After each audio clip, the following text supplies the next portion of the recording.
इस लेक्चर में हम डिस्कस करेंगे जावा स्विच स्टेटमेंट क्या होती है और ये कैसे काम करती है, इसका सिंटैक्स क्या होता है। तो इस इन सब चीज़ों को आज हम डिस्कस करेंगे।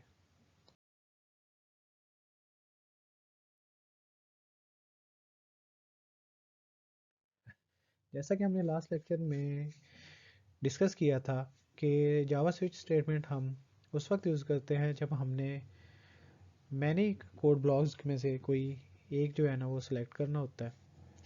तो इसका जो सिंटैक्स है उसमें हमारे पास ये होता है कि हम स्विच जो है वो कीवर्ड यूज़ करते हैं, उसके आगे हमारा एक्सप्रेशन होता है या हमने जो भी चीज़ चेक करनी होती है वो यहाँ पे हम लिखते हैं। उसके बाद हमारा केस होता है जो कि हमारा कोड ऑफ ब्लॉक है, और उसके बाद हम एक कीवर्ड यूज़ करते हैं ब्रेक, और उसके बाद फिर हमारा दूसरा केस होता है, उसके बाद ब्रेक, और उसके बाद एंड में हमारे पास डिफ़ॉल्ट वैल्यू आ जाती है। अब जो ये ब्रेक और डिफ़ॉल्ट क्या काम करते हैं इसको हम आगे डिटेल से डिस्कस करेंगे। तो अभी हम इधर देखते हैं कि जो हमारा स्विच स्टेटमेंट है वो काम कैसे करेगा। इसमें क्या होगा, स्विच एक्सप्रेशन जो वो इवेल्युएट होगा वंस, यानी कि जब प्रोग्राम स्टार्ट होगा जैसे ही इधर आएगा स्विच पे तो ये फर्स्ट टाइम में हमारा एक्सप्रेशन जो है वो इवेल्युएट हो जाएगा। उसके बाद क्या होगा, the value of the expression is compared with the values of each case, यानी फिर हमारा जो जितने भी केस होंगे वो सब चेक होंगे। जिस जगह पर जैसे ही हमारा केस जो है वो मैच होगा उसके साथ जो ब्लॉक होगा वो जो है उसी टाइम वो एग्जीक्यूट हो जाएगा। अब आ जाता है जी ब्रेक कीवर्ड है वो यूज़ क्यों होता है। अब जावा जब हम प्रोग्राम जैसे ही रन करते हैं तो जिस जगह पे जो है अगर हम इसे स्विच में यूज़ करें तो जिस जगह पे जैसे ही कोई भी केस मैच होगा उसके बाद, क्योंकि हमने ब्रेक वर्ड यूज़ किया हुआ है, तो उसमें ये होगा कि जैसे ही वो केस मैच होने के बाद एग्जीक्यूट होगा, ब्रेक वर्ड पे पहुंचेगा जैसे ही जावा, तो उस जगह पे क्या होगा, प्रोग्राम जो हमारा ब्रेकआउट हो जाएगा, यानी कि वो उसी जगह पे वो हमारी एग्जीक्यूशन जो वो स्टॉप हो जाएगी, और हमारा जो है जो हमारा आउटपुट होगी वो हमें शो हो जाएगी। अब इसमें असल में क्या कर रहा होता है, ब्रेक जो है, ब्रेक हमारे जो है ना मोर जो एग्जीक्यूशंस होती हैं ना जो बाद में यानी केस और बड़े होते हैं वो उन सबको फिर चेक नहीं करता, जिधर जैसे ही वो केस मैच होता है वो जो हमारा प्रिंट जो है हमें मिल जाता है। ऐसे ही क्या होता है कि हमारा जो है ना वो टाइम जो है ना वो काफ़ी जो है ना वो बच जाता है, क्योंकि फिर वो सारी स्टेटमेंट्स को चेक नहीं करता, जिधर मैच हुई उधर से बस जो है, बाकी अगर और भी आगे केस हमारे रहते हैं तो वो उनको सबको स्किप कर देगा और हमें रिजल्ट दे देगा। उसके बाद आ जाता है डिफ़ॉल्ट कीवर्ड। डिफ़ॉल्ट कीवर्ड हम यूज़ क्यों करते हैं, उस टाइम यूज़ करते हैं कि जब हमारे पास अगर कोई केस मैच नहीं होता तो फिर जो है लास्ट में हमारे पास जो मैसेज प्रिंट है जो उसके लिए हम जो है ना वो डिफ़ॉल्ट जो है ना लिख देते हैं, यानी कि एक डिफ़ॉल्ट वैल्यू है। अगर हमारा कोई भी केस भी जो है ना हमारे पूरे कोड में मैच नहीं हुआ तो उसमें जो हमारे पास जो इन आउटपुट आएगी वो जो डिफ़ॉल्ट वैल्यू में हमने लिखी होगी वो आएगी। मोस्टली जो डिफ़ॉल्ट वैल्यू है वो हम लास्ट में लिखते हैं, और अगर इसमें नहीं भी लिखते तो फिर ये होगा इसमें फिर हमारे पास कोई आउटपुट नहीं आएगी उस प्रोग्राम की। तो इसलिए हम जो है वर्ड जो है कीवर्ड डिफ़ॉल्ट यूज़ कर लेते हैं ताकि हमारे पास जो है ना कोई आउटपुट आ जाए, यानी कि अगर कोई केस मैच नहीं हो रहा है तो वो हमें बता दे कि जी या तो आपके जो इनवैलिड इनपुट है, या फिर वो हम जो उनकी उस केसेस के अलावा अगर कोई रिजल्ट बनता है तो वो उसके आगे हम लिख देते हैं। जैसे कि इधर एग्जांपल में देखें, हमने एक जो है ना डे 4 लिया और उसमें स्विच डे, यानी कि जो हमारा एक्सप्रेशन था वो डे था, यानी कि 4 नंबर हमने चेक करना था। अंदर हमारे पास जो पहला केस आया वो था 6, उसमें अगर वो 6 से मैच होता तो उसमें वो हमारे पास प्रिंट करवाता टुडे सैटरडे, लेकिन वो फॉल्स हो गया, केस 6 नहीं था। फिर उसके बाद केस 7 से वो फिर फॉल्स था। तो अब क्या होगा जी, दोनों चीज़ें प्रिंट नहीं होगी तो फिर वो हमारा प्रोग्राम किधर जाएगा, डिफ़ॉल्ट पे चला गया। डिफ़ॉल्ट में हमारे पास जो लिखा हुआ है looking forward to the weekend, ये हमारा जो है ना रिजल्ट हमें जो है ना आउटपुट शो हो जाएगा।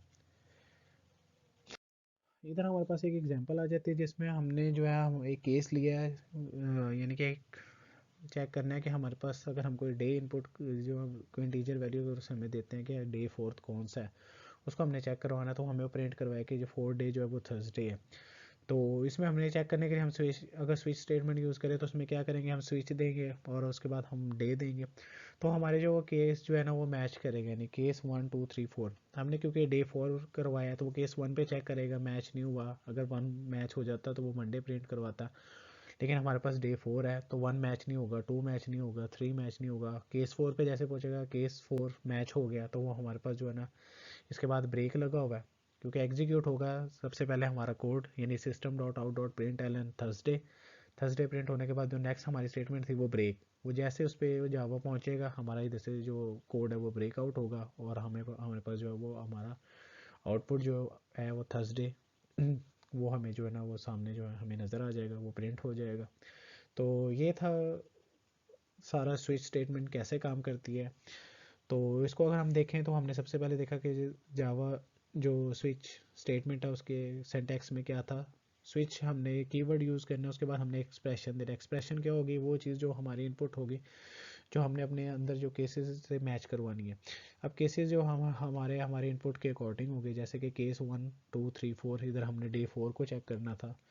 और इसी तरह फिर आ गया था जी ब्रेक। ब्रेक किस लिए यूज़ होता है, जिस जगह पे जैसे ही हमारी जो है कंडीशन ट्रू होगी और जावा जो प्रोग्राम है वो ब्रेक पे पहुंचता है, तो वो क्या करता है, उसको ब्रेक आउट कर देता है, और हमारी जो है ना एग्जीक्यूशन जो हमने रिज़ल्ट हो जो हमारा मैच हुआ होता है वो हमें प्रिंट आउट जो है ना उसका मिल जाता है। ठीक है, इसी तरह हमारे पास एक वर्ड जो हमने डिफ़ॉल्ट को इसमें डिस्कस किया। डिफ़ॉल्ट क्या करता है, अगर हमारा कोई भी केस मैच नहीं होता तो हमें एंड पे जो है ना एक डिफ़ॉल्ट वैल्यू जो है ना वो प्रिंट करवाने के लिए हम उसको अक्सर यूज़ करते हैं। उसके बाद आ जाती है हमारे पास एक्सरसाइज। अब ये जो है आपने खुद करनी है। अब इस एक्सरसाइज में करना है कि आप लोगों ने एक प्रोग्राम लिखना है जिसमें आप लोगों ने दो जो है वेरिएबल्स लेने हैं, यानी कि वो आपकी इनपुट होगी। इनपुट अब आप यूज़र से कैसे लेते हैं, इसे हम एक नेक्स्ट लेक्चर में जो है इसको डिस्कस करेंगे। और इसमें आप जो है वो कोई दो वेरिएबल्स भी ले सकते हैं जिनको आप इनिशियल भी करवा सकते हैं। फॉर एग्जांपल, यानी कि आप एक मंथ ले सकते हैं, जैसे कि मंथ आपने वैल्यू उसकी 2 ले ली, उसके बाद आपने ईयर लेना है, उसकी वैल्यू आप 2016 लेनी है। तो आपने प्रिंट क्या करवाना है, आपने प्रिंट ऐसे करवाना है कि जी अगर हम यूज़र से इनपुट जैसे आपने 2016 लिया, तो आपने प्रिंट करवाना है February 2016 हैज़ 29 डेज। अब आपने इसमें जो है एक चीज़ इधर चेक करनी है, वो ये चेक करना है कि जो आपने ईयर लिया है क्या वो लीप ईयर तो नहीं है। क्योंकि अगर लीप ईयर में अगर आप जो सेकंड मंथ देखेंगे तो उसमें कितने 29 डेज हो गए। तो इसमें जो सबसे पहले तो आपने इस एक्सरसाइज को सॉल्व करने के लिए स्विच स्टेटमेंट यूज़ करनी है। उसके बाद आपने जो है इसमें चेक करना है कि लीप ईयर जो है ना वो है कि नहीं है। उसके लिए लॉजिक की क्या होगी ये इधर आपको बता दी गई है। और इसका जो दूसरा हिंट है उसमें ये है कि जो आप जो ये वाली कंडीशन है इफ़ एल्स के साथ जो है केस नंबर 2 में है, आप जो है ना यूज़ कर सकते हैं। तो इसे ट्राई कीजिए और जो है ये कोड बनाने की कोशिश कीजिए।